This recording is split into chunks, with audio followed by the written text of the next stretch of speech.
Just a short walk from the family home at 42 Ross Street, the Merri Creek played an important role in Ron's early childhood. The creek provided adventure.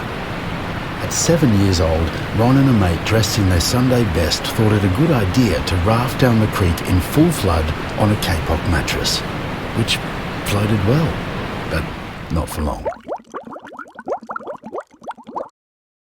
The creek provided hunting, gathering and culinary skills. Many a day was spent catching yabbies, then enjoying the spoils cooked in an old paint tin on a makeshift fire. It also provided a work ethic. After a couple of days spent digging out a boulder the size of an armchair, Ron and a mate rolled it over the cliff top into the creek. A good day not to be yabbying below.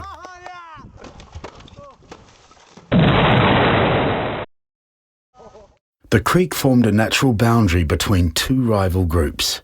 The marauding Clifton Hill kids, armed with rocks, Shanghais and army helmets, had the advantage of high ground. The Westgarth kids below had the advantage of cracker guns made from bicycle frames with explosive fireworks shooting steel ball bearings at them on the cliff top. The creek launched a love of sport. When one Clifton Hill marauder fled from his hiding spot in a drain pipe, Ron was able to hit him behind the ear with a rock from 30 yards. Fine shot, that. The creek helped develop other skills, knowing the difference between a penny and a threepenny bunger, and which one to use when blowing up someone's letterbox or explode at their front door. Shanghai skills and accuracy were handy when helping the SEC put out the streetlights at night. Ron and his mates also showed an early interest in horticulture. They knew the location of every fruit tree in the area, usually found in other people's backyards.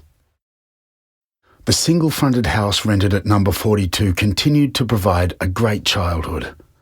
Cricket in the sideway taught how to play a straight bat.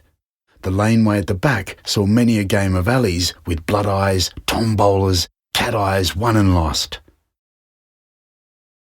Ron's grandmother shifted into number 42 when he was 12, which meant he shifted out, onto the 1 metre by 3 metre front porch, with only a canvas blind to protect him from the winter weather at night. Card nights with his mates and his dad were a regular occurrence, as were the lights going out until another shilling was put into the power meter. Often they played cards through the night, then went straight to golf at Yarra Bend. Ron's knowledge of rocks learnt from the Merri Creek surfaced again as a newlywed, when he decided to build a retaining wall at his Banyule Road home. Did he purchase the rocks for the wall from a nearby garden supply? Nah, he acquired them in the middle of the night from a farmer's rock wall in the back blocks of Baybrook, 30 miles away. With a boot full of rocks, spare tyre on the ground, and his brother Ross a reluctant accomplice, he managed to convince the occupants of the police car with lights flashing behind him that he had a flat tyre on the way to check on his boss's factory.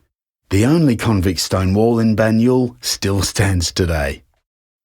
In latter years, the culinary skills learnt on the banks of the Merri Creek would again come to the fore on the annual boys' fishing trips to Tamboon Inlet, where Ron, aka the cook, would serve up his signature rock potatoes, a dish he developed by not lighting the gas jet under the spuds.